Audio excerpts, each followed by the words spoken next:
안녕하세요, 호로다방입니다. 오늘도 흠냐님의 할머니, 엄마, 그리고 나 3편을 시작하겠습니다. 첫 번째 글에 썼듯 보여선 안 될 것들이 보일 거다 라는 할머니의 말씀은 사실이었습니다.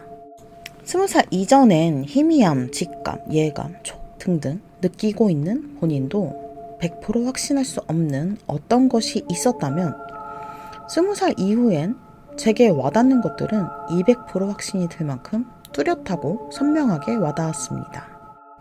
20살 이전이 2G라면 지금은 LTE 정도? 음주감으로 인해 뻥뻥 뚫린 1학년 마지막 성적표를 받게 된 저는 수석이나 차석 둘 중 하나라도 하기 전엔 용돈은 없다는 엄마의 말씀에 거지 같은 물건로 알바를 구하러 다니게 됐어요. 편의점, 커피숍, 패스트푸드 등등 여기저기 알아봤지만 이미 겨울방학은 시작됐고 알바를 구하기란 하늘의 별 따기였죠. 그렇게 좌절을 하고 있을 때 고딩 동창 한 명이 저에게 빛을 내려주었습니다. 자신의 고2의 여동생을 과외를 해달라는 연락이었습니다. 침대에 널브러져 핸드폰으로 게임 공부를 하고 있는 동생. 어머님께서 뒤따라 들어오셔선 동생 등짝을 후려 갈겨도 묵묵부답. 동생을 책상 앞으로 끌어다 앉혔어요. 지민아, 너 지금 공부 안 하면 언니보다 더 작은 사람들한테 무시당하면서 살 수도 있어. 이게 뭔 말이야? 키가 작으면은 무시당해도 되고 크면은 무시당하면 안 되고 뭔 말이죠?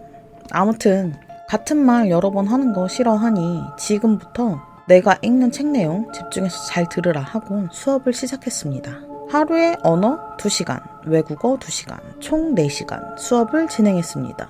처음 며칠은 몸을 비비 꼬더니 일주일이 되니 그래도 자리는 지키고 앉아있더라고요. 하루에 주구장창 4시간 동안 얼굴을 맞대고 있으니 처음에 그 싸가지는 점점 녹아내렸습니다. 그러던 어느 날 저는 꿈을 꾸었습니다. 작은 병아리가 지민이 방에 들어가는 꿈.